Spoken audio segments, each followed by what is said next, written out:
São José, Memória dos Tempos, com Júlio Ottoboni.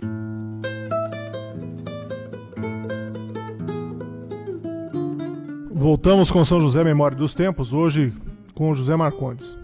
E agora a sessão Crônicas da Cidade. Agora você vai ouvir com Luiz Paulo Costa, Crônicas da Cidade, relatos sobre a história de São José. Joseenses e amigos. Formado pela Faculdade de Direito do Vale do Paraíba, João Vitor Guzos Strauss logo percebeu que o escritório e a banca de advocacia não comportava o espírito irrequieto de um repórter.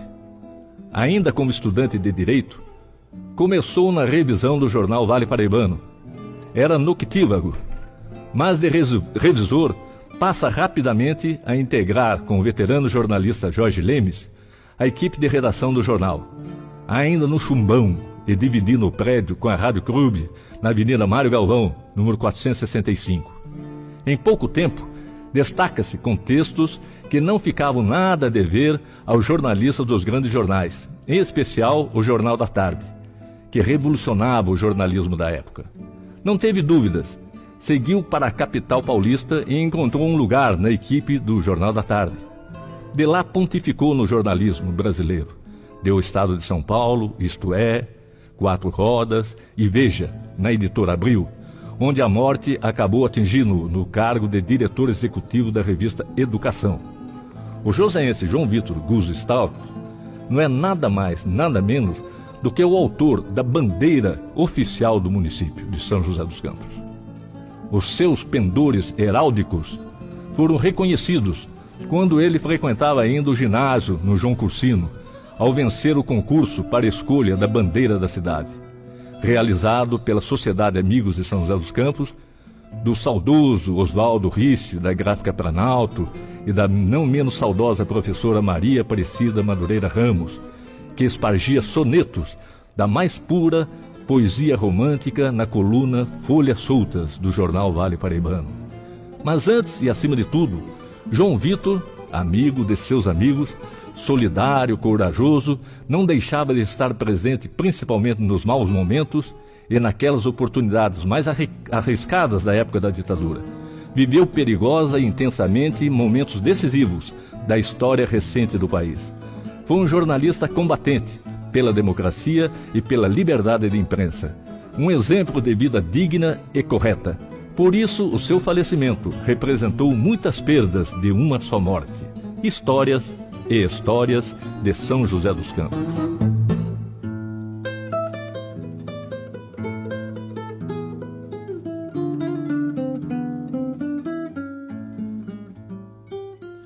Você estava contando sobre o seu ingresso, foi no Partido Socialista. Em que ano que se deu isso?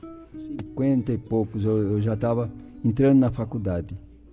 E daí...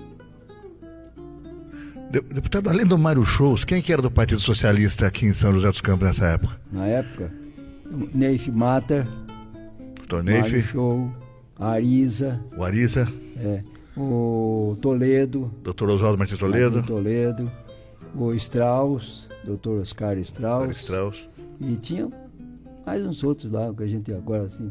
o pessoal do sindicato, aqui tinham 9 sindicatos, e os 9 me apoiavam. Todos os sindicalistas de São José dos Campos me apoiavam. E eu perdi justamente meu emprego no Banco do Vale do Paraíba, porque eu participei da greve dos operários na porta da Rodosar. Aí eu tinha um apoio total, porque eu topava a parada para valer. Não era essa brincadeira que está aí, não. O senhor se considerava uma pessoa de esquerda nesse momento? O senhor era um político de esquerda? O senhor considerava isso? Eu não considero uma pessoa de esquerda ou direita. Eu acho que o homem, o político, ele deve considerar em primeiro lugar o bem-estar da população. É aí que você vai. Se realmente nós estamos nessa situação pela má distribuição da riqueza brasileira, pela exploração que fazem do trabalho e também do dinheiro público. O senhor é rotulado de comunista? Eu fui sempre rotulado de comunista. Como é que era isso numa cidade pequena? Como é que era ser rotulado de comunista numa cidade pequeno? É tão difícil da gente dizer, vou dizer para você, porque a igreja toda, ela contra mim. Como é que funcionava isso? Tinha aquela coisa de o senhor estar andando na calçada e a pessoa atravessar a rua para não cruzar na calçada? Como é que era isso? Não. O pessoal não me cumprimentava. Não. Mas eu era jogador de futebol, eu era alegre, eu participava, eu estava com uns amigos da cidade. Então, isso desaparecia. A carga maior foi da igreja. Os padres falavam, inclusive, lá no púlpito, lá, que eu era comunista. E eu fiz uma declaração pública na Praça da Matriz. Não sou comunista, tenho raiva de quem é comunista, não acredito no comunismo. E o único camarada que acredita no comunismo no Brasil não conseguiu impor o comunismo entre nós, que é o Luiz Carlos Prestes. Então o que eu sou aqui feito fazendo papel de bobo? Eu não. Eu acho que eu tenho que desenvolver o meu pensamento. O meu pensamento é trabalhar pela minha cidade, dar condições para os operários. Você vê, eu fiz lá a Vila Kennedy, não sei se você conhece, eu loteei aquilo e dei para os operários, dei para os pobres. Na verdade, o senhor tinha uma visão, sempre teve uma visão socialista. Pergunta ao Luiz Paulo Costa, que ele me disse, Marcondes, você está sendo rotulado de uma coisa que você, na realidade, nunca pensou. Mas a verdade, assistência social. O que nós fizemos, que a minha mulher fez no setor da assistência social, a Casa da Criança é excepcional. O senhor vai ser a primeira vez vereador pelo Partido Socialista. A segunda vez também? A segunda vez já pelo Partido Socialista. Mas duas vezes? 2 vezes. Na terceira vez, eu não me elegi. Porque eu fiz mais de 700 votos e os meus companheiros não fizeram 100. Então, vamos lembrar um pouco como a primeira eleição do senhor... Foram 27 votos. A segunda, já pelo Partido Socialista. Aí já pelo Partido Socialista foram 245. Em que ano que o senhor elegeu, mais ou menos? Final da década de 40? Não, na década de 50. 50. Daí eu perdi a eleição por 27 votos. Por 29 votos. E eu chegava na rua, o camarada falava, mas que pena, Marcos, você perdeu a eleição por 29 votos. Eu falei, você não votou em mim. Eu perdi porque eu não faltava o seu voto. Quem participava da Câmara Municipal nessa época? Nessa época, Jorge Vieira, Jamil, Matarazzo, Dr. Pontes, Dr. Otto Mercadante, Donato Mascarenhas, e o Ariza também teve um pouco de tempo lá. Aliás, o Ariza é preciso ter até um tópico a favor dele. Ele criou o projeto da Casa Popular. E com essa popular eu dava planta até no meio da rua para o pessoal construir. Abrimos tudo. O Ariza teve uma participação muito bonita na administração. Foi meu vice e depois ele renunciou porque ele tinha outros planos. Aí o senhor vai ser vereador? Aí eu fui...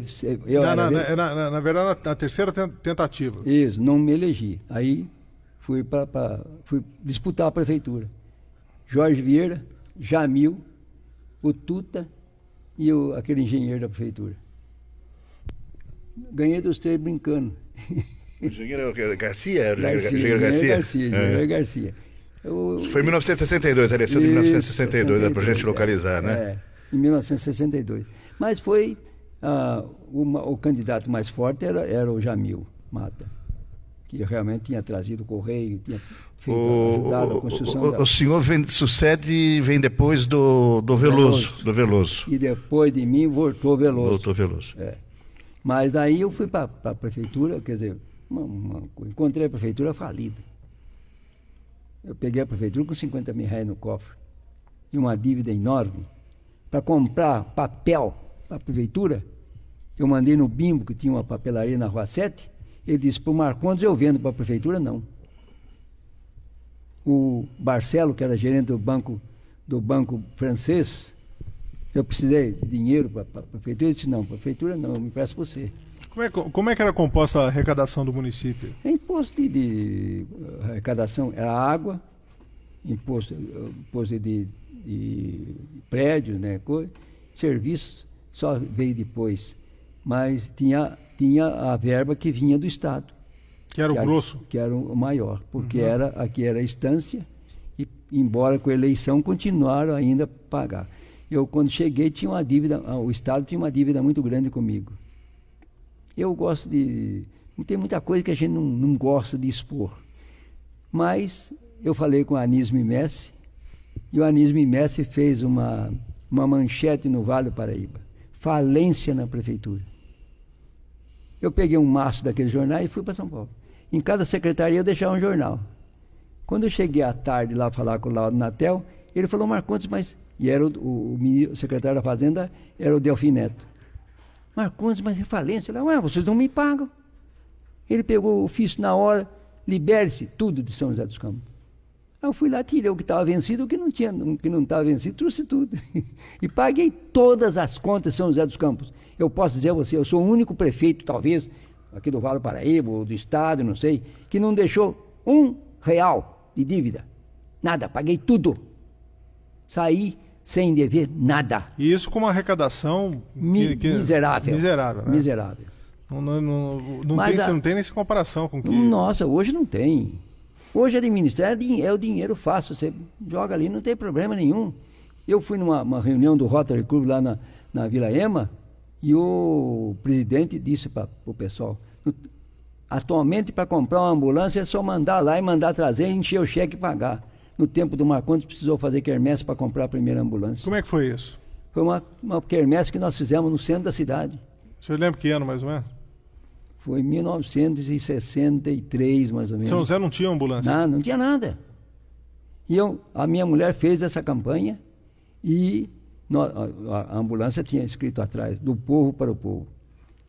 E nós arrecadávamos bolinho, fazendo uma quermesse na coisa. Foi feita onde a quermesse? Na praça ali na Afonso Pena? Afonso Pena não, ali da Preguiça, lá no centro da cidade, na Preguiça. E ali nós conseguimos, em 40 e poucos dias, conseguimos comprar uma ambulância. Mas antes nós tínhamos feito a primeira feira industrial do Vale do Paraíba, a FEVAP, inaugurado pelo Penido. E nesta, a minha mulher tomou conta do restaurante para arrumar dinheiro para começar a abrir a Casa da Criança Excepcional. Minha mãe, minha irmã e minha mulher trabalharam ativamente na prefeitura sem ganhar um vintém. Eu gostaria de fazer outra intervenção. Quando o deputado Marcondes fala minha mulher, nós estamos falando da dona Célia Marcondes, que a cidade de São José dos Campos conhece bastante, muito bem. Muito bem. Então isso, um dia... A Célia estava lá trabalhando, fazendo e coisa, mas a fama, a propaganda da assistência social em São José já tinha chegado até no palácio. E de repente aparece um senhor lá e fica olhando ela trabalhar. E ela, atendendo o pessoal, acabou de atender e perguntou, escuta, o senhor era o secretário da Saúde. Aí ela disse, o senhor quem? Eu sou secretário da Saúde. Do Estado, no governo do Estado. Aí ela disse, o senhor vai me desculpar. Não, eu estou observando o que a senhora está fazendo aqui. O que a senhora precisa? A senhora precisa de remédio para dar para esse povo. Se eu vou mandar um caminhão de remédio para a senhora. Bom, isso aí em 63, aí nas vésperas aí do golpe. Isso. O senhor trabalhava com como é que era a estrutura da prefeitura nessa época? O que tinha de departamento, tinha de secretaria? Quem é que estava lá? Não, secretaria a prefeitura funcionava onde funciona hoje a Biblioteca Pública Municipal. Exatamente. Funcionava a Câmara e funcionava a Prefeitura. Exato, a Câmara lá em cima e a Prefeitura. Embaixo. E eu fiz o meu gabinete, eu me sentei, mandei fazer a minha cadeira no local onde meu pai sentava com o porteiro do cinema, porque ali era um cinema antigamente, para ir para Gerais, ele sentava lá, eu peguei e fiz a minha mesa lá. Então, ali, a prefeitura tinha o quê? Tinha vários, mas só que nem diz o caipira, para encurtar um pouco, a prefeitura não tinha protocolo. Entrava com um processo e dizia, escuta o Liberato, onde é que está aquele processo? Eu acho que está com o chato. Tenho a impressão que se não tiver com o chato, está lá com o Jair, ou lá com a Hebe, ou algum lugar está aí. A gente vai procurar para o senhor. Eu implantei o protocolo, o pessoal assustou um pouco, mas já mudou um pouco. E há quantos funcionários mais ou menos, você se lembra? Devia ter, não tinha muito, não. Não, tinha pouco. Eles trabalhavam muito bem, viu? O que aquela gente fazia naquela época é digno de nota. É digno de respeito. Então vamos lembrar um pouco esses nomes aí. Já faz uma homenagem. O Chato era Melo, não sei o que lá. O Chato, o Jair, o Aed, o Mário Toboni, que depois foi meu chefe de gabinete, e que botou uma ligação da Câmara com a Prefeitura. Nós tínhamos lá também como é que ele chama? Um que virava os livrões lá, porque o livro era aqueles grandões de você escrever numa página, depois virar para lá, para cá. Eu cheguei, já implantei a máquina, a contabilidade elétrica lá, já botei máquina para endereçar. Quer dizer, as coisas que eu aprendi no banco, eu joguei lá dentro. E era pessoal daqui de São José mesmo, não precisava trazer ninguém de fora. Não, ninguém veio de fora, não, é tudo aqui. E gente boa. Obrigado. Gente boa, excelente. O pessoal do gabinete que trabalhavam comigo, tinha o Gilder, tinha o Mário Toboni, tinha o Aéder, era lá embaixo na tesouraria. E esse povo bom, essa gente boa, só de São José dos Campos, dava conta da administração. Nós tínhamos o recurso pequeno, é verdade, mas o que produzia, a maneira com que isso era atuado, tinha o Ítalo Pulga, tinha, enfim, várias pessoas trabalhando com vontade, com firmeza. Eu tinha o Jorge Quadros, que trabalhou comigo, que era muita gente, esse homem é chato, não é, porque ele pegou e fazia tudo. O pai. O quadro foi um dos elementos que muito me ajudou, porque ele ia ali em cima mesmo ali. Então eu mandei ele tomar conta do cemitério. Ele descobriu que até o tijolo que vendia, que dava para fazer túmulo dos pobres, o pessoal vendia. E ele botou em ordem. O pessoal vendia, recebia a doação e vendia. Vendia. Aí botei ele no mercado. Ele arrumou o mercado também. Então Como é que era assim? O senhor saía na rua? Saía na rua, eu andava a pé por tudo quanto é canto. Nunca... E as pessoas vinham conversar com o senhor? Vim pedir favor no meio da rua. E aí, quando o senhor despachava no meio da rua, como é que era o negócio? Eu dava já vai lá, vai fazer. Doutor, eu queria fazer uma casinha. Você despachar no Bar Santa Helena? Não, eu não baixei lá no Santa Helena. Lá tem um episódio muito interessante do Bar Santa Helena. Os meus adversários políticos ficavam na rua 15 de novembro com a perna encostada na parede. Quando um dia chegou um cidadão, e eu estava naquele aperto de política, né? Porque eu tive muito aperto político. E eu estava lá, daqui a pouco chegou um homem, doutor Marcondes, eu soube que o senhor está sofrendo uma pressão por aí. Mais ou menos, a gente vai tirando devagar. Não, eu quero ajudar o senhor. Quando eu olhei para o lado onde o pessoal ficava, todo mundo tinha dado no pé. Aí eu levei o homem até no gabinete, tomamos um café, conversamos, tá. É um tal de Candinho. Ele já tinha 8 mortes. Nossa. Isso daí o senhor tinha. O senhor não estava com 40 anos de idade. Não tinha feito ainda 40 anos de idade. Não. Assumiu a prefeitura com uns 38. 39. Com 39 anos. Mas o interessante foi na campanha política para prefeito. Eu arranjei um crioulo, tinha umas costas desse tamanho, mas tinha o coração inchado. E você não quer ganhar um dinheirinho? Por quê? É que eu vou fazer uns comícios aí e você fica perto de mim. E eu meti a ripa no pessoal, o pessoal, olha o orangotango tá lá com ele. Quem eram os seus principais adversários políticos aí? Aqui em São José, adversário político. Era o Fortes, né?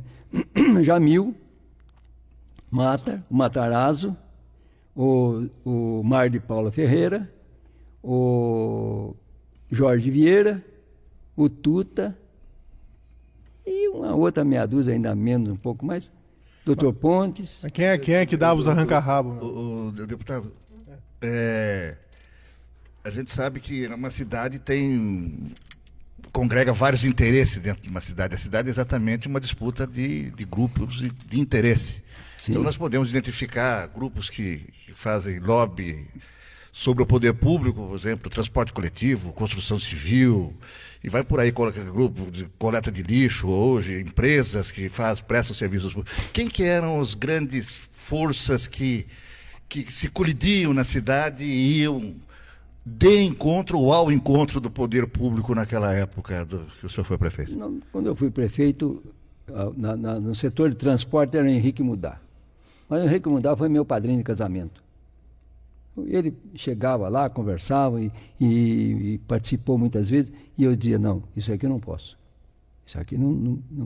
Mas o Coimbra era vereador também, adversário, terrenho em cima de mim, o Getúlio Veneziani, o Luiz Carlos Veneziani, o doutor Faria, que era presidente da Câmara, que fez a coisa. Agora eu fiz umas coisas assim que eu considero jogadas políticas, né? Eu deixei de pagar a Câmara. Eu deixei de pagar a Câmara. Ficaram 2 meses sem pagar. A Câmara gritando que eu não pagava, que eu não sei a coisa toda. O que eu fiz? Eu perguntei à Câmara se eles aceitavam promissórias da Prefeitura. Eles mandaram uma carta dizendo que aceitavam. E eu dei, então, promissórias com vencimento de 60 dias, podia negociar onde quisesse, que o dinheiro estava lá. Resultado, quase todo, com exceção do doutor Donato, todos aceitaram. Aí eu dei título para tudo quanto era clube de futebol que eu tinha que dar dinheiro. Dei os promissórios para os vereadores aceitar, eu tinha que dar Então, isso foi uma jogada. Bom, agora com vocês, o Clube do Choro, a canção Bonito.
Acabamos de ouvir com o Clube do Choro a música Bonito. Estamos apresentando o São José Memória dos Tempos. Daqui a pouco voltamos com o ex-prefeito José Marcondes Pereira.